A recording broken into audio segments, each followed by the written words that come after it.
जीवन में कोई नशा न करे, जीवन में बेईमानी घूसखोरी ना हो, जीवन में माता पिता कभी अपमान न करे, जीवन में कभी दूसरों को दुख न दे, नाम जप करे भगवत प्राप्ति हो जाएगी।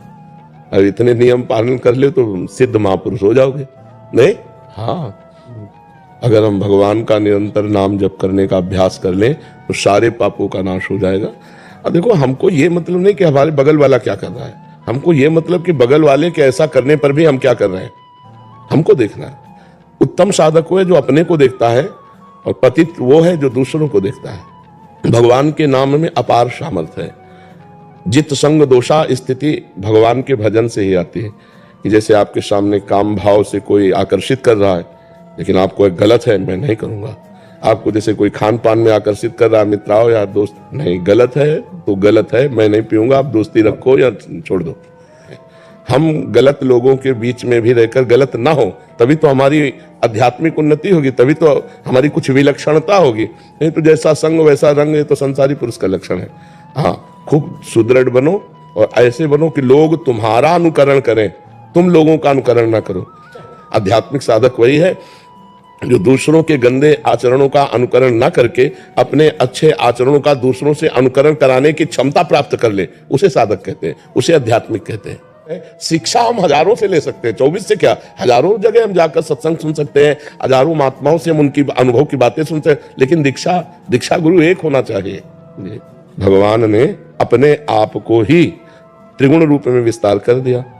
सतोगुणी रूप, रजोगुणी रूप, तमोगुणी रूप। सृजन, पालन, संहार, वो अपने आप से आपका सृजन करते हैं, अपने आप से आपका पालन करते हैं, अपने आप से अपना संहार करते हैं। भगवान ने बड़ी करुणा की है।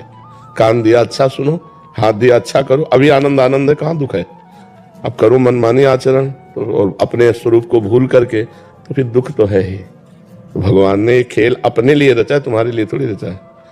हमने शरीर को अपना माना, शरीर संबंधियों को अपना माना, भोगों को अपना माना, यही हमारा बंधन है। और यही निवृत्त हो जाए कि ये तो सब चल रहा है, आप केवल निमित्त मात्र हैं। इतना आपको अंदर ज्ञान हो जाए और आप हर समय भगवान के चिंतन में देख रहे हो रहा है, तो आप निष्पाप महापुरुष हो जाएंगे। आपको कोई भी दंड नहीं मिलेगा। देखो, दर्पण में देखो तो लगता है मैं हूं, नहीं, बस यही बंधन है। ये बंधन कट जाए तो आप परमात्मा स्वरूप है। आप कभी अपने स्वरूप का चिंतन ही नहीं करते। आप अपने स्वरूप का चिंतन कभी करते हैं? क्योंकि आपने अपने को जाना ही नहीं, केवल सुनी बात कह रहे हैं कि आप परमात्मा के अंश हैं, है ना। और जब आप जान जाएंगे अपने को, तो परमात्मा का अंश नहीं है, आप परमात्मा ही है। शरीर राग के कारण ही हमारी दुर्गति हो गई। हमें जो शरीर मिलता है उसी को अपना स्वरूप मान लेते हैं। शरीर मिलते जाते हैं, कर्म बनते जाते हैं, बिछुड़ते जाते हैं, फिर शरीर में पुनरपि जननम, पुनरपि मरणम, पुनरपि जननी, जैसे ये चक्र चल रहा है। अब ज्ञान हो जाए इस बात का और कर्तत्व भोक्तत्व मिट जाए तो जीवन मुक्त हो गया। इसीलिए सतमार्ग है, इसीलिए अध्यात्म है।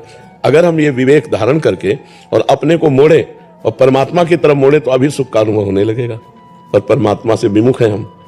सन्मुख होए जीव में जब ही जन्म कोट यज्ञ नाशों, तुम्हें भगवान के करोड़ों जन्मों के पाप नष्ट हो जाते जब जीव भगवान की सन्मुखता प्राप्त करता है। इसलिए भगवान की शरण में हो।